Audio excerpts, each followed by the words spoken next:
Welcome to Hindi learner channel. प्रतियोगी परीक्षाओं के लिए हिंदी की इस एक और कक्षा में आपका स्वागत है। इससे पहले की क्लासेस में हम भाग 1 अर्थात भाषा का परिचय इन सभी बिंदुओं को कर चुके। भाषा क्या है, भाषा के प्रकार और भाषा के परिवार, ये भाग 1 के अंदर जितने भी बिंदु हैं इनको हम इससे पहले वाली कक्षाओं में पूर्ण कर चुके हैं। आज इस कक्षा में हम बात करेंगे भाग 2 की, जो है हिंदी भाषा के तथ्य, और इसमें हम आज हिंदी भाषा के ऐतिहासिक तथ्य, अपभ्रंश से आधुनिक भारतीय भाषाओं का विकास और हिंदी शब्द की व्युत्पत्ति कैसे हुई, इन बिंदुओं पर चर्चा करने वाले, इनको डिटेल में पढ़ने वाले हैं। मैंने आपको सबसे पहली क्लास में हिंदी का पूरा पाठ्यक्रम समझा दिया था, जो प्रतियोगी परीक्षाओं के लिए बहुत महत्वपूर्ण है। कोई भी प्रतियोगी परीक्षा हो, सभी के लिए बहुत महत्वपूर्ण है। कमोवेश किसी एक दो टॉपिक का बस अंतर रहता है, बाकी सभी प्रतियोगी परीक्षाओं का जो पाठ्यक्रम है वो लगभग समान रहता है। तो ये सब मैं आपको पहली ही कक्षा में बता चुका था कि हमें कुल मिलाकर के यहां तक 27 भागों को पढ़ना है। 27 भाग में हम अपने हिंदी के इस सिलेबस को पूरा करेंगे। इसमें अभी हिंदी साहित्य शामिल नहीं है, उसकी कक्षाएं बाद में की जाएंगी। तो आज हमारी जो क्लास है वो है क्लास नंबर 3। इसमें हम हिंदी भाषा के ऐतिहासिक तथ्यों को पढ़ने वाले। इसमें जो मुख्य बिंदु रहेंगे वो रहेगा हिंदी भाषा का विकास क्रम, कि हिंदी का विकास कैसे हुआ। इसके अलावा अपभ्रंश से आधुनिक भारतीय भाषाओं का विकास, अपभ्रंश के प्रकार और किस अपभ्रंश से कौन सी भाषा का विकास हुआ, ये भी हम इसी क्लास में जानेंगे। और हिंदी की व्युत्पत्ति कैसे हुई, जैसे आपने पढ़ा होगा कि हिंदी एक ईरानी यानी फारसी भाषा का शब्द है, तो इसके बारे में भी हम इस कक्षा में समझने वाले हैं। और इनसे संबंधित जितने भी प्रश्न प्रतियोगी परीक्षा में आते हैं, इस कक्षा को करने के बाद आपके वो प्रश्न नहीं छूटे। तो चलिए आज की कक्षा को शुरू करें। सबसे पहले बात करते हैं हिंदी भाषा का इतिहास और विकास क्रम। आपने एक बात सुनी होगी, हिंदी भाषा संस्कृत से बनी है। ये बात आपने जरूर सुनी होगी, लेकिन एक बात ध्यान रखिएगा, हिंदी भाषा सीधे सीधे संस्कृत से नहीं बनी है। ऐसा नहीं है कि पहले संस्कृत भाषा रही और तुरंत हिंदी आ गई, नहीं। इसके विकास का एक क्रम है। हिंदी का विकास संस्कृत से डायरेक्टली नहीं हुआ, हिंदी का विकास संस्कृत से इनडायरेक्टली हुआ है, अप्रत्यक्ष रूप से हुआ है। तो बात यहाँ संस्कृत की चल रही है, तो एक बात समझ लीजिए, संस्कृत भारत की सबसे प्राचीन भाषा है। संस्कृत को हम देवभाषा भी कहते हैं, इसे हम आदि भाषा भी कहते हैं, इसको हम मूल भाषा भी कहते हैं। अब एक बात समझिए, स्टार्टिंग में, आरंभ में संस्कृत के 2 रूप प्रचलित थे। संस्कृत के 2 रूप प्रचलन में थे। वो 2 रूप कौन कौन से थे? उसमें जो पहला रूप था वो था वैदिक संस्कृत, जिसको हम साहित्यिक संस्कृत भी कहते हैं, और संस्कृत का जो दूसरा रूप प्रचलित था वो था लौकिक संस्कृत। अब इन दोनों के बारे में आपको समझना पड़ेगा, वैदिक संस्कृत क्या है और लौकिक संस्कृत क्या है। मैंने बताया कि संस्कृत के 2 रूप चलते थे, एक वैदिक और एक लौकिक। अब सबसे पहले यदि बात की जाए किसकी, वैदिक संस्कृत की। वैदिक संस्कृत संस्कृत का वह रूप है जिसमें 3 वेद लिखे गए। वेदों की संख्या 4 होती है, लेकिन आरंभ के जो 3 वेद जिस भाषा में लिखे गए उसी को हम कहते हैं वैदिक संस्कृत। और कौन से 3 वेद हैं? ऋग्वेद, यजुर्वेद और सामवेद। ये तीनों वेद वैदिक संस्कृत भाषा में लिखे गए हैं, अर्थात संस्कृत का वह रूप जिसमें इन तीनों वेदों को लिखा गया है, वही संस्कृत कैसी है? वैदिक संस्कृत है। अब बात करते हैं किसकी? लौकिक संस्कृत की। तो लौकिक संस्कृत क्या है? देखिए, उस समय जो आम बोलचाल की भाषा थी वह लौकिक संस्कृत कहलाती थी। उस समय जो आम बोलचाल की भाषा थी, जिसको सामान्य लोग बातचीत करने के लिए प्रयोग करते थे, उसी को कहते थे लौकिक संस्कृत। अब इस लौकिक संस्कृत में पुराण, अथर्ववेद, उपनिषद और विभिन्न ब्राह्मण ग्रंथों की रचना हुई है। लौकिक संस्कृत भाषा में किस किस की रचना हुई है? पुराणों की रचना हुई है, चौथा वेद जो है अथर्ववेद, उसकी रचना हुई है, उपनिषदों की रचना हुई है, और इसके अलावा ब्राह्मण ग्रंथों की रचना भी लौकिक संस्कृत में हुई है। यानी जो उस समय आम बोलचाल की भाषा थी, जिसको जन सामान्य प्रयोग करता था बातचीत करने के लिए, उसी भाषा में रचना हुई है पुराणों की, चौथे वेद अथर्ववेद की, क्योंकि आरंभ के 3 वेद तो वैदिक संस्कृत भाषा में है, इसके अलावा उपनिषदों की और ब्राह्मण ग्रंथों की रचना भी लौकिक संस्कृत भाषा में ही हुई है। और एक और महत्वपूर्ण बिंदु याद रखिएगा कि पाणिनि महोदय ने इसी भाषा में अष्टाध्यायी की रचना की। इसी भाषा मतलब लौकिक संस्कृत भाषा में ही पाणिनि ने अष्टाध्यायी की भी रचना की। आपको पता होना चाहिए कि अष्टाध्यायी महर्षि पाणिनि द्वारा रचित संस्कृत व्याकरण का एक अत्यंत प्राचीन ग्रंथ है। तो अष्टाध्यायी की रचना भी लौकिक संस्कृत भाषा में ही हुई। और इसके अलावा रामायण और महाभारत की रचना भी लौकिक संस्कृत भाषा में ही हुई है। रामायण और महाभारत की रचना भी किस भाषा में हुई है? लौकिक संस्कृत भाषा में ही हुई है। उदाहरण के लिए मैं आपको बताऊं, जैसे आज भी वर्तमान में भी आप पाएंगे हिंदी के 2 रूप प्रचलित हैं। वर्तमान में हिंदी के भी 2 रूप प्रचलित हैं, जैसे एक है साहित्यिक हिंदी और एक है लौकिक हिंदी। मैं आपको एक उदाहरण स्वरूप बता रहा हूँ। साहित्यिक हिंदी कौन सी होती है? वह हिंदी जिसमें साहित्य की, लिटरेचर की रचना की जाती है। और लौकिक हिंदी जनता के द्वारा बोली जाने वाली भाषा, जिसमें क्षेत्रीय और विदेशी शब्दों का भी प्रयोग कर लिया जाता है। तो देखिए, जो भी लौकिक भाषा होती है ना, लौकिक भाषा में अन्य भाषा के शब्दों का भी प्रयोग कर लिया जाता है। जैसे जो हम हिंदी बोलते हैं उसमें कुछ अंग्रेजी के शब्द भी मिक्सर होते हैं, कुछ उर्दू के शब्द भी मिक्स होते हैं, कुछ अन्य भाषाओं के शब्द भी हम मिक्स करके बोल देते हैं। उसमें क्षेत्रीयता का प्रभाव रहता है, उसी को बोलते हैं लौकिक भाषा। तो उदाहरण स्वरूप आज भी हिंदी के 2 रूप प्रचलित हैं, एक साहित्यिक रूप है और एक लौकिक रूप है। लौकिक रूप वो है जो हम सब बातें करते हैं, बोलते हैं, उसमें बीच बीच में इंग्लिश के वर्ड भी घुसा देते हैं। ये बात मैंने आपको केवल उदाहरण स्वरूप बताई है। वापस लौटना है अपने बिंदु पर। धीरे धीरे लौकिक संस्कृत भाषा में परिवर्तन होना शुरू हुआ। फिर धीरे धीरे क्या हुआ, जो लौकिक संस्कृत भाषा है उसमें परिवर्तन होना शुरू हुआ और 500 ईस्वी पूर्व तक एक भाषा सामने आ गई जिसका नाम था पाली। 500 ईस्वी पूर्व तक कौन सी भाषा सामने आ गई? पाली भाषा सामने आ गई। लौकिक संस्कृत के शब्दों में परिवर्तन होना शुरू हुआ, वो पहले जो थोड़े से कठिन थे वो आसान हो गए और एक भाषा सामने आती है पाली। अब बात करते हैं इस पाली भाषा की। लौकिक संस्कृत भाषा के कुछ कठिन शब्दों को लोगों ने आसान कर लिया और एक नई भाषा सामने आ गई, पाली भाषा। जब पाली भाषा प्रकाश में आती है तब तक बौद्ध धर्म का उदय हो जाता है। पाली भाषा प्रकाश में जब तक आती है तब तक बौद्ध धर्म का उदय हो जाता है। और याद रखिएगा, बौद्ध ग्रंथ त्रिपिटक, जिसमें सुत्त पिटक, विनय पिटक और अभिधम पिटक हैं, उनकी रचना पाली भाषा में ही की गई है और गौतम बुद्ध ने पाली भाषा में ही अपने उपदेश दिए थे। इसके अलावा पाली को मागधी भाषा के नाम से भी जाना जाता है, क्योंकि जो पाली भाषा थी वो मौर्य वंश के राजा अशोक के काल में मगध और उसके आसपास बहुत प्रचलित थी। इसके बाद फिर पाली भाषा में परिवर्तन होकर एक नई भाषा जन्म लेती है जिसका नाम है प्राकृत। तो पाली के बाद कौन सी भाषा आती है? प्राकृत भाषा आती है। पहले संस्कृत, संस्कृत के बाद पाली और पाली के बाद प्राकृत। अब बात करते हैं प्राकृत की। प्राकृत भाषा का सबसे अधिक प्रभाव जैन धर्म पर था और याद रखिएगा, जैन धर्म के पवित्र ग्रंथ आगम को प्राकृत भाषा में ही लिखा गया है। एक बात ध्यान रखिएगा, उस समय जो प्राकृत थी वो केवल और केवल आम बोलचाल की भाषा थी। उस समय प्राकृत सामान्य बोलचाल की भाषा थी और इसमें व्याकरण का अभाव था। भगवान महावीर जैन ने इसी प्राकृत भाषा के अर्धमागधी रूप में अपने उपदेश दिए थे। गौतम बुद्ध ने पाली भाषा में अपने उपदेश दिए थे और महावीर जैन ने अपने उपदेश प्राकृत भाषा में दिए थे। और आपको यह पता होना चाहिए कि कोई भी भाषा अनंत काल तक अपने उसी रूप में विद्यमान नहीं रह सकती। उसके शब्दों के रूप में बदलाव होगा ही होगा, उसके रूप में बदलाव होगा ही होगा। इसी प्रकार प्राकृत भाषा के शब्दों में भी बदलाव हुआ और धीरे धीरे प्राकृत भाषा का रूप बिगड़ा और एक नई भाषा प्रचलन में आई जिसको हम कहते हैं अपभ्रंश भाषा। आइए अब बात करते हैं अपभ्रंश की। प्राकृत भाषा का बिगड़ा हुआ रूप ही अपभ्रंश कहलाता है और इसका जो समय काल माना जाता है वो लगभग 500 ईस्वी से 1000 ईस्वी माना जाता है। एक पॉइंट बहुत इंपॉर्टेंट है जो परीक्षा में पूछा भी जा चुका है, स्वंभु को अपभ्रंश का वाल्मीकि कहा जाता है। क्यों? क्योंकि अपभ्रंश में साहित्य की रचना, लिटरेचर की रचना 8वीं शताब्दी में स्वंभु कवि ने ही की और उनकी जो रचना थी उसका नाम था पौमचर्यु और इसका मतलब होता है राम काव्य। तो स्वंभु को क्या कहा जाता है? अपभ्रंश का वाल्मीकि भी कहा जाता है। ध्यान रखिएगा, अपभ्रंश भाषा का ही एक प्रकार होता है शौरसेनी अपभ्रंश। मैं आपको अपभ्रंश के प्रकार भी बताऊंगा, लेकिन अपभ्रंश के प्रकारों में से ही एक प्रकार होता है शौरसेनी अपभ्रंश और इस शौरसेनी अपभ्रंश से ही विकास हुआ है प्राचीन हिंदी का। जो हिंदी निकली है वो कौन से अपभ्रंश से निकली है? इस शौरसेनी अपभ्रंश से ही निकली है। अब एक बात समझिए, अपभ्रंश भाषा के ही समय में अपभ्रंश का ही एक बिगड़ा हुआ रूप प्रचलन में था। अपभ्रंश भाषा के ही शब्दों का एक बिगड़ा हुआ रूप प्रचलन में था और याद रखिएगा, अपभ्रंश का ही विकृत यानी बिगड़ा हुआ रूप कहलाता है अवहट्ट। उस समय कुछ स्थानों पर अपभ्रंश का बिगड़ा हुआ रूप भी प्रयोग में लाया जाता था। उसी को हम क्या कहते हैं? उसी को हम अवहट्ट भी कहते हैं। और इस अवहट्ट को हम क्या कह सकते हैं?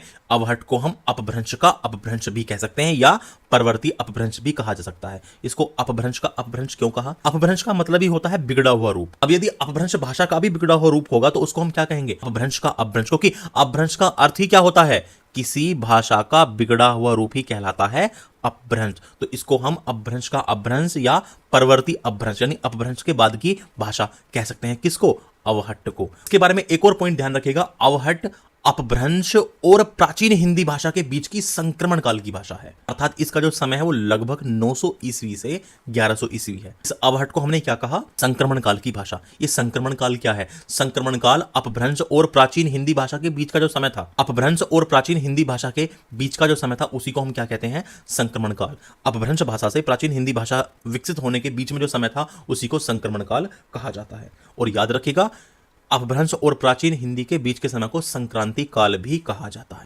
तो हम बात कर रहे थे अपभ्रंश की और अपभ्रंश में हमने एक और बात जानी कि अपभ्रंश का वाल्मीकि स्वंभु कवि को कहा जाता है। लेकिन एक प्रश्न और भी आता है अपभ्रंश से, वो ये है कि अपभ्रंश के पहले प्रबंध काव्य की रचना किसने की? तो याद रखिएगा, कवि धनपाल द्वारा रचित भविष्यत कहा अपभ्रंश का पहला प्रबंध काव्य है। अपभ्रंश भाषा का सबसे पहला प्रबंध काव्य कौन सा है? भविष्यत कहा, जिसके रचयिता कौन है? कवि धनपाल है। ये प्रश्न भी यहां से पूछा जा चुका है। अब अगला बिंदु समझिए, बहुत सारे विद्वानों ने अपभ्रंश को अपने अपने हिसाब से नाम देने की कोशिश की है, अपभ्रंश का नामकरण करने की कोशिश की है। तो अब हम आगे समझते हैं अपभ्रंश को किसने क्या नाम दिया। सबसे पहले बात की जाए यदि आचार्य रामचंद्र शुक्ल की, तो आचार्य रामचंद्र शुक्ल ने अपभ्रंश को कहा प्राकृताभाष। आचार्य रामचंद्र शुक्ल ने अपभ्रंश को क्या नाम दिया? प्राकृताभाष दिया। चंद्रधर शर्मा गुलेरी ने अपभ्रंश को कहा पुरानी हिंदी और इसी प्रकार विद्यापति ने अपभ्रंश को देसील बयाना यानी देसी भाषा का नाम दिया। ये प्रश्न भी कई बार परीक्षा में पूछे जा चुके हैं कि चंद्रधर शर्मा गुलेरी ने अपभ्रंश को किस नाम से पुकारा, तो आंसर क्या हो गया, पुरानी हिंदी। आचार्य रामचंद्र शुक्ल ने अपभ्रंश को किस नाम से पुकारा, प्राकृताभाष के नाम से। और विद्यापति ने देसील बयाना, जिसका मतलब होता है देसी भाषा। तो हमने समझा हिंदी भाषा का विकास क्रम। हिंदी भाषा का विकास क्रम क्या रहा? हिंदी भाषा का विकास क्रम कुछ इस प्रकार से रहा। सबसे पहले संस्कृत भाषा आई, संस्कृत के बाद पाली आई, पाली के बाद प्राकृत आई, उसके बाद अपभ्रंश, और अपभ्रंश से ही विकास हुआ किसका, प्राचीन हिंदी का। ये क्रम अच्छी प्रकार से याद कर लीजिए, संस्कृत, पाली, प्राकृत, अपभ्रंश और प्राचीन हिंदी, यही है हिंदी भाषा का विकास क्रम। अब इन भाषाओं का हम समय काल देख लेते हैं कि कौन सी भाषा किस समय में विद्यमान रही, आखिरकार किस भाषा का समय काल कितना रहा, कौन से समय में किस भाषा का वर्चस्व रहा। हमने इनको 3 पार्ट्स में बांटा है, 3 भागों में बांटा है। और उसमें सबसे पहला भाग है प्राचीन भारतीय आर्य भाषा, दूसरा है मध्यकालीन भारतीय आर्य भाषा और तीसरा है आधुनिक भारतीय आर्य भाषा। इस चीज को समझिए आप पहले। ये जो अभी भाषाएं हमने देखी ना, संस्कृत, पाली, प्राकृत, अपभ्रंश और उसके बाद प्राचीन हिंदी, मैंने हिंदी नहीं बोला, प्राचीन हिंदी, इन सभी को हमने कैटेगोरिकली 3 पार्ट में समय के अनुसार 3 भाग में बांटे। जैसे इतिहास को हम बांटते हैं ना, प्राचीन भारत, मध्यकालीन भारत, आधुनिक भारत, ऐसे ही हमने इन भाषाओं को समय के हिसाब से 3 पार्ट में डिवाइड कर दिया, 3 भागों में बांट दिया। और वो 3 भाग कौन कौन से हैं? प्राचीन भारतीय आर्य भाषा, मध्यकालीन भारतीय आर्य भाषा और आधुनिक भारतीय आर्य भाषा। अब प्राचीन भारतीय आर्य भाषा में कौन कौन सी भाषाएं आती हैं? देखिए, प्राचीन भारतीय आर्य भाषाओं में 2 भाषाएं आती हैं। संस्कृत वाली, वैदिक संस्कृत यानी जो उस समय साहित्य में प्रयोग होती थी, और लौकिक संस्कृत जो आम बोलचाल की भाषा थी। इन दोनों को हम प्राचीन भारतीय आर्य भाषा, समय के अनुसार इनको हम प्राचीन भारतीय आर्य भाषा के वर्ग में रखते हैं। उसके बाद मध्यकालीन भारतीय आर्य भाषा कौन कौन सी हैं? देखिए, मध्यकाल की जो भारतीय आर्य भाषाएं हैं वो हैं पाली, प्राकृत और अपभ्रंश। संस्कृत के बाद पाली का विकास हुआ, उसके बाद प्राकृत का और फिर अपभ्रंश का। और फिर आधुनिक भारतीय आर्य भाषाएं कौन सी हैं? आधुनिक भारतीय आर्य भाषाएं हैं हिंदी और हिंदीतर भाषाएं। हिंदी और हिंदी के बाद विकसित होने वाली जितनी भाषाएं हैं, हिंदीतर मतलब हिंदी के बाद में जितनी भाषाएं विकसित हुई हैं, वो सब आधुनिक भारतीय आर्य भाषाओं में आती हैं। तो फिर वो भाषाएं हैं कौन कौन सी आखिर? तो वो भाषाएं हैं हिंदी के अलावा बांग्ला, उड़िया, मराठी, असमिया, गुजराती, पंजाबी, सिंधी आदि, ये सब भी आधुनिक भारतीय आर्य भाषाओं की कैटेगरी में आती हैं। अब हम इनका समय काल देख लेते हैं, कौन सी भाषा का वर्चस्व कब कब तक रहा था।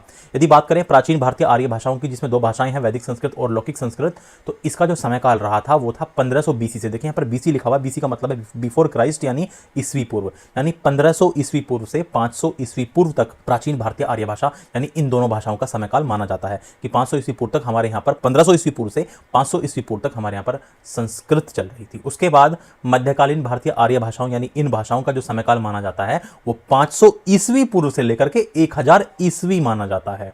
500 ईस्वी पूर्व से लेकर के 1000 ईस्वी तक माना जाता है। यानी कहने का मतलब सन 1 से 500 साल पहले से शुरुआत होती है और कब तक आती है, ये होते होते ये 1000 ईस्वी तक आती है। कुछ विद्वानों के अनुसार इस समय को माना जाता है कि ये 500 ईस्वी पूर्व से 1100 ईस्वी तक की इन भाषाओं का समय है। इस बात से कोई फर्क नहीं पड़ता कि 1000 ईस्वी है, 1100 ईस्वी है, लगभग इसी समय तक इन भाषाओं का वर्चस्व रहा। उसके बाद आती है आधुनिक भारतीय आर्य भाषा, और मैंने बताया आधुनिक भारतीय आर्य भाषा में कौन सी भाषा है? हिंदी। देखिए, जब अपभ्रंश से हिंदी बनी तो वो प्राचीन वाली हिंदी बनी। अब हिंदी में भी फिर बदलाव आने शुरू हुए। पहले वो प्राचीन हिंदी थी, फिर वो मध्यकाल वाली हिंदी बन गई, फिर अब आधुनिक हिंदी है। तो इसको भी मैं 3 कैटेगरी में डिवाइड कर रहा हूं, हिंदी को भी। तो सबसे पहले प्राचीन हिंदी, ये 1100 ईस्वी से लेकर के 1400 ईस्वी तक रही। फिर हिंदी में और बदलाव हुए, जिसको हम मध्यकाल की हिंदी बोलते हैं। तो मध्यकालीन हिंदी का जो समय माना जाता है वो 1400 ईस्वी से 1850 ईस्वी तक माना जाता है। और फिर उसके बाद आधुनिक काल की जो हिंदी है वो 1850 से लेकर के अब तक जो हिंदी चल रही है उसको हम आधुनिक हिंदी कहते हैं। तो मैंने आपको समय के अनुसार सभी को कैटेगराइज करके बता दिया है। अब हमने एक बात समझी थी, देखिए जितनी भारतीय आधुनिक भाषाएं हैं ना, ये आप जितनी देख रहे हो, ये भारतीय आधुनिक भाषाएं जितनी भी हैं, इन सब का जो विकास हुआ है वो अपभ्रंश से हुआ है। समझिए, अभी हमने पीछे पढ़ा था कि शोरसेनी अपभ्रंश से ही किसका निर्माण हुआ है? हिंदी का। अब इस चीज को समझिए, ये जो आधुनिक भारतीय आर्य भाषाएं हैं, समझिए, देखिए मध्यकालीन भारतीय आर्य भाषा का निर्माण किससे हुआ है? संस्कृत से। ठीक है, ऐसे ही आधुनिक भारतीय आर्य भाषा का निर्माण किससे हुआ है? अपभ्रंश से। बात आई समझ? तो अपभ्रंश से विकसित होने वाली जो भाषाएं हैं, बहुत सारी भाषाएं हैं। अब हम एक एक करके समझेंगे। सबसे पहले समझेंगे अपभ्रंश के प्रकार क्या हैं, फिर अपभ्रंश के किस प्रकार से कौन सी भाषा का जन्म हुआ है, कौन सी भाषा बनी है, अपभ्रंश के किस टाइप से कौन सी भाषा बनी है। अपभ्रंश से आधुनिक भारतीय भाषाएं हैं, उनका विकास हुआ है। अब मैं आपको सबसे पहले अपभ्रंश के प्रकार बता रहा हूं। अपभ्रंश के प्रकार कौन कौन से हैं? देखिए, अपभ्रंश के मुख्य रूप से 6 प्रकार हैं, और वो कौन कौन से हैं? वो हैं शोरसेनी अपभ्रंश, अर्धमागधी अपभ्रंश, मागधी अपभ्रंश, खस, ब्राचड़ और महाराष्ट्री। ये है अपभ्रंश के मुख्य रूप से 6 प्रकार हैं। हमने एक चीज समझी थी कि शोरसेनी अपभ्रंश से ही प्राचीन हिंदी का निर्माण हुआ। अब मैं आपको पूरा विस्तार पूर्वक बताता हूं कि किस अपभ्रंश से कौन सी भाषा का विकास हुआ है। ठीक है, अब एक एक करके हम इस चीज को देखते हैं, क्योंकि हमारे सामने स्लाइड्स आ रही हैं, पॉपअप्स हमारे सामने आ रहे हैं, तो आप थोड़ा सा प्लीज ध्यान दीजिएगा, थोड़ा सा कंसंट्रेट करने की कोशिश करिएगा। देखिए सबसे पहले अपभ्रंश का जो प्रकार है वो है शोरसेनी, और शोरसेनी से 3 भाषाओं का निर्माण हुआ है, या मैं कहूं इससे 3 कैटेगरी का निर्माण हुआ है। तो शोरसेनी से निर्माण हुआ है पश्चिमी हिंदी का। शोरसेनी से ही विकसित हुई है कौन सी भाषा? पश्चिमी हिंदी। इस पश्चिमी हिंदी के अंदर भी 5 बोलियां हैं, जिसमें आपने सुना होगा हम जिस बोली को बोलते हैं खड़ी बोली है, हरियाणवी जिसको बांगरू कहते हैं, उसका भी निर्माण इसी से हुआ है, पश्चिमी हिंदी से। पश्चिमी हिंदी की ही वो बोली है, ब्रजभाषा भी इसी की बोली है। तो ये भी समझेंगे हम। पहले ये समझते हैं कि कौन से अपभ्रंश से किस भाषा का निर्माण हुआ है। तो शोरसेनी अपभ्रंश से विकसित हुई है पश्चिमी हिंदी। अब यदि प्रश्न ये आए हिंदी का विकास कहां से हुआ, तो आपको आंसर देना है सीधा सीधा शोरसेनी अपभ्रंश से। इसके अलावा जो राजस्थानी है, राजस्थानी का भी, क्योंकि राजस्थानी में भी 4 बोलियां हैं, उनको भी हम आगे समझेंगे विस्तार पूर्वक। राजस्थानी का भी निर्माण किससे हुआ है? शोरसेनी अपभ्रंश से। और गुजराती का निर्माण भी किससे हुआ है? वो भी शोरसेनी अपभ्रंश से ही उसका विकास हुआ है। अब ये अर्धमागधी अपभ्रंश से क्या हुआ है? देखिए अर्धमागधी अपभ्रंश से हुआ है पूर्वी हिंदी का विकास। अर्धमागधी अपभ्रंश से पूर्वी हिंदी का विकास हुआ है। देखिए ध्यान से समझिएगा, शोरसेनी से तो पश्चिमी हिंदी है, और जो पूर्वी हिंदी है वो अर्धमागधी अपभ्रंश से है। मागधी अपभ्रंश से किस किस भाषाओं का निर्माण हुआ है? मागधी अपभ्रंश से बेसिकली जिनको मैं यहाँ नीचे भाषाएं कह रहा हूं ना, ये उपभाषाएं हैं, जिनको हम बेसिकली नीचे भाषाएं कहने की कोशिश कर रहे हैं, ये उपभाषाएं हैं, उपभाषाओं की कैटेगरी है। मागधी अपभ्रंश से निर्माण हुआ है बिहारी का, मागधी अपभ्रंश से ही विकास हुआ है उड़िया का, मागधी से ही हुआ है बांग्ला का, और मागधी अपभ्रंश से ही असमिया का विकास हुआ है। देखिए प्रश्न आता है, पूछेगा आपसे कि बांग्ला भाषा का विकास किस अपभ्रंश से हुआ है, या उद्भव किस अपभ्रंश से हुआ, तो हमारा उत्तर क्या हो जाएगा? मागधी अपभ्रंश से। और देखिए खस अपभ्रंश से विकास हुआ है पहाड़ी, खस अपभ्रंश से विकास हुआ है पहाड़ी का, और ये जो पहाड़ी है ये शोरसेनी से भी प्रभावित है। इस पर केवल खस अपभ्रंश का ही प्रभाव नहीं है, इस पहाड़ी पर शोरसेनी अपभ्रंश का भी प्रभाव है। ऐसे ही ब्राचड़ से 2 भाषाओं का विकास हुआ है, वो कौन कौन सी हैं? पंजाबी और सिंधी। इस पंजाबी पर शोरसेनी का भी प्रभाव है। इस पंजाबी भाषा पर केवल ब्राचड़ अपभ्रंश का ही नहीं, शोरसेनी का भी इसके ऊपर प्रभाव है। महाराष्ट्री अपभ्रंश से निर्माण हुआ है मराठी का। तो ये तो अभी हमने समझा कि किस अपभ्रंश से कौन सी आधुनिक भारतीय भाषा का विकास हुआ है। अब हम थोड़ी सी बात हिंदी की करते हैं, इसके ऊपर आएंगे कि कितनी बोलियां हैं। हम जानते हैं हिंदी की 5 उपभाषाएं हैं और 17 बोलियां हैं, उस पर आएंगे विस्तार पूर्वक चर्चा करेंगे। लेकिन सबसे पहले अब हम बात करेंगे हिंदी की। ये हिंदी शब्द आखिरकार आया कहां से, इसका निर्माण कहां से हुआ। तो देखिए अब आपके सामने जो अगला बिंदु है वो है हिंदी शब्द की व्युत्पत्ति। अब देखिए हिंदी शब्द की व्युत्पत्ति आई कहां से है। देखिए आपने भारत का मैप देखा होगा, आप नदियों को जानते होंगे, तो भारत के सबसे ऊपर उत्तर पश्चिम में एक नदी बहती है, सिंधु नदी, जिसके ऊपर आप इतिहास में सबसे पहली सभ्यता भारत की पढ़ते हो, सिंधु घाटी की सभ्यता। मैं उसी नदी की बात कर रहा हूं। देखिए हिंदी शब्द की व्युत्पत्ति भारत के उत्तर पश्चिम में यानी नॉर्थ वेस्ट में बहने वाली को प्रवहमान भी कहते हैं, सिंधु नदी से हुई है। जो हिंदी शब्द की व्युत्पत्ति हुई है वो किससे हुई है? सिंधु नदी से। हम जानते हैं कि जितने भी विदेशी यात्री आए हमारे यहां पर, या विदेशी आक्रांता आए, वो सब भारत में उत्तर पश्चिम की तरफ से ही आए, वो सब भारत में नॉर्थ वेस्ट की तरफ से ही आए। अब फिर ये देखिए ये सिंधु से हिंदू शब्द कैसे बन गया, इस चीज को समझिए। अब ध्यान से समझने की कोशिश करिएगा। देखिए ईरान यानी फारस के साथ भारत के बहुत प्राचीन काल से संबंध थे। ईरान था यानी उस समय उसको फारस कहते थे, उसके साथ भारत के बहुत प्राचीन काल से संबंध थे। और ईरानी जो थे वो सिंधु को हिंदू कहते थे। जो ईरानी थे वो सिंधु को हिंदू कहते थे। किस तरह से? देखिए ये जो सै था इसको वो है बोलते थे और ध को वो दे बोलते थे। और कहने का अभिप्राय क्या हुआ? कहने का अभिप्राय यह हुआ कि इस सै का, देखिए इस सै का तो परिवर्तन हो गया है में, और इस दह का परिवर्तन किसमें हो गया? द में। ठीक है, तो इसका मतलब ये हुआ हिंदू। अब देखो सिंधु से हिंदू बना, फिर उसके बाद हिंदू से हिंद बन गया। देखिए उसके बाद हिंदू से बना हिंद। देखिए हिंदू में ऊ पर बहुत ज्यादा दबाव था। ठीक है, बहुत इसके ऊपर जो है सबसे ज्यादा बल था। तो ये जो बल वाला जो स्वर आप देख रहे हो ये हटा, और उसके बाद हिंदू से क्या बना? हिंद बना। और फिर हिंद में फारसी भाषा का संबंध कारक प्रत्यय लग गया ई, और फिर इस हिंद में फारसी भाषा का संबंध कारक प्रत्यय ई लगने से क्या बन गया? अगला शब्द हिंदी बन गया ना। कहने का अभिप्राय क्या हुआ? सबसे पहले सिंधु, और ईरानी जो थे, जो फारसी थे, वो सै को है बोलते थे, ध को द, तो सिंधु से बना हिंदू।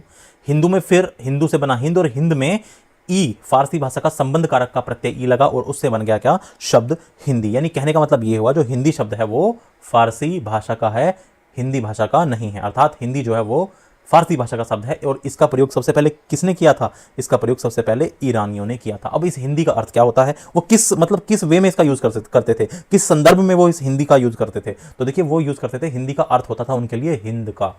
हिंदी का अर्थ होता था उस समय इनके लिए हिंद का। कहने का अभिप्राय ये हुआ, अर्थात हिंदी शब्द की उत्पत्ति हिंद देश के निवासियों के अर्थ में हुई थी कि जो हिंद में रहते थे उन्हीं को ये क्या बोलते थे, हिंदी। जो हिंद देश में जितने भी नागरिक रहते थे, जो निवासी यहाँ के थे, उनको ईरानी लोग क्या बोलते थे, हिंदी बोलते थे। अर्थात हिंदी शब्द की उत्पत्ति हिंद देश के निवासियों के अर्थ में हुई। कालांतर का मतलब होता है बहुत समय बाद, कुछ समय बाद फिर क्या हुआ, यह शब्द हिंद की भाषा के अर्थ में भी प्रयोग होने लगा। फिर जो हिंद में जो भाषा बोली जाती थी उसके लिए भी ये हिंदी शब्द प्रयोग होने लगा। अब देखिए, हम जानते हैं कि जो हिंदी शब्द है वो मूलतः बेसिकली फारसी का है, हिंदी भाषा का नहीं है। लेकिन अब बहुत सारे हिंदी प्रेमी हैं जिनको हिंदी से बहुत ज्यादा प्रेम है। अब वो क्या करते हैं, हिंदी प्रेमी ये दिखाने की कोशिश करते हैं कि हिंदी शब्द की उत्पत्ति हिंदी भाषा में ही हुई है, ये कोई फारसी भाषा का शब्द नहीं है। हालांकि कुछ हिंदी प्रेमी हिंदी शब्द की उत्पत्ति हिंदी भाषा में ही दिखाने की कोशिश करते हैं। इसके मैं आपको एग्जांपल बताता हूं। देखिए, सबसे पहला एग्जांपल वो क्या बताते हैं, वो ये बताते हैं कि देखिए, जैसे हिन और प्लस दू, उनका कहने का अभिप्राय है कि देखिए, हिन का मतलब होता है हनन करने वाला। उनका कहना है हिंदी बना है हिन प्लस दू से, जहां हिन का मतलब होता है हनन करने वाला, दू का मतलब होता है दुष्ट। अच्छा, हिन प्लस दू मतलब क्या हुआ, हिंदू। और हनन करने वाला और दुष्ट, इसको जोड़ करके क्या अभिप्राय निकला, इसको अभिप्राय निकला अर्थात दुष्टों का हनन करने वाला। और हिंदी क्या हुई, हिंदी उन लोगों की भाषा। तो जो हिंदी प्रेमी है वो बताते हैं कि नहीं, हिंदी तो हमारे यहीं का शब्द है, कोई फारसी का शब्द नहीं है। ऐसे ही एक एग्जांपल और ले लीजिए आप। देखिए, हीन प्लस दू, हीन का मतलब हीनो, दू का मतलब क्या होता है, दलन। अर्थात हीन प्लस दू अर्थात हिंदू, और हिंदू मतलब हीनों का दलन करने वाला। इसका अभिप्राय यह हुआ कि हीन मतलब नीच व्यक्तियों का विनाश करने वाला, और हिंदी क्या, हिंदी उन लोगों की भाषा। अब लेकिन अब एक चीज समझिए, इन व्युत्पत्तियों के प्रमाण कम हैं, अनुमान ज्यादा है, इसलिए इनको स्वीकारा नहीं जाता। इनके प्रमाण नहीं है, ये तो केवल एक अनुमान है, तो इसलिए इस थ्योरी को कभी भी एक्सेप्ट नहीं किया जाता। तो अंततः हम ये बात कह सकते हैं कि हिंदी शब्द के दो अर्थ हैं। फिलहाल उसको छोड़ते हैं, हिंदी जो शब्द है वो फारसी भाषा का है, और अब हिंदी शब्द के उस समय दो अर्थ निकले। ध्यान से दीजिएगा, जब हिंदी शब्द बना तो उस समय हिंदी शब्द के क्या क्या अर्थ थे। उस समय हिंदी शब्द के दो अर्थ थे, कौन कौन से, एक तो हिंद देश के निवासी के लिए भी हिंदी का यूज करते थे, हिंदी मतलब हिंद देश के निवासी जो हिंद में रहते हैं, और उसके अलावा हिंदी शब्द हिंद की भाषा के रूप में भी प्रयोग होता था उस समय। और आपने इकबाल का एक कथन भी सुना होगा कि हिंदी है हम, वतन है हिंदुस्तान हमारा। लेकिन आप चीज समझिए, अब यदि हम वर्तमान परिदृश्य की बात करते हैं, यदि हम अभी की बात करते हैं, प्रेजेंट की बात करते हैं, तो देखिए, ये जो हिंदी शब्द है ना, इस हिंदी शब्द का ना तो अर्थ ये है, आपको हिंद देश के निवासियों को कोई हिंदी नहीं कहता, सब उनको भारतवासी हिंदुस्तानी आदि कहते हैं। और हिंदी का मतलब हिंद की भाषा भी नहीं रह गया, क्योंकि हिंदुस्तान में बहुत सारी भाषाएं हैं। इस चीज को समझिए, वर्तमान परिदृश्य में देखा जाए, यदि आप करंट सिचुएशन देखते हो, तो हिंदी का अर्थ ना तो ये रहा है, ना तो हिंदी का अर्थ ये रहा है, ना भी हिंदी का अर्थ ये रहा है। वर्तमान में हिंदी शब्द इन दोनों अर्थों से अलग हो चुका है। इस देश के निवासियों को अब कोई हिंदी नहीं बल्कि भारतवासी या हिंदुस्तानी आदि कहते हैं। और अब हिंदी हिंद की भाषा के अर्थ में भी नहीं जानी जाती, क्योंकि अब भारत में अनेक भाषाएं हैं जो सब हिंदुस्तान की भाषाएं हैं, केवल हिंदी ही नहीं है। तो ये बात हमने समझी। और याद रखिएगा, वर्तमान में जो हिंदी शब्द है वो केवल एक भाषा को प्रदर्शित नहीं करता। अभी आपने देखा, पीछे हमने देखा था पश्चिमी हिंदी, पूर्वी हिंदी। तो हिंदी जो है वो वास्तव में केवल एक भाषा नहीं रह गया है। वर्तमान में हिंदी शब्द केवल एक भाषा को प्रदर्शित नहीं करता, बल्कि अब ये भाषा समूह बन चुका है। अब तो हिंदी एक भाषा समूह का नाम है, और हिंदी जिस भाषा समूह का नाम है ना, उस समूह में 5 तो उपभाषाएं हैं और 17 बोलियां शामिल हैं, जिनका जिक्र हम आगे विस्तार पूर्वक करेंगे। तो ये थे हिंदी के कुछ ऐतिहासिक तथ्य।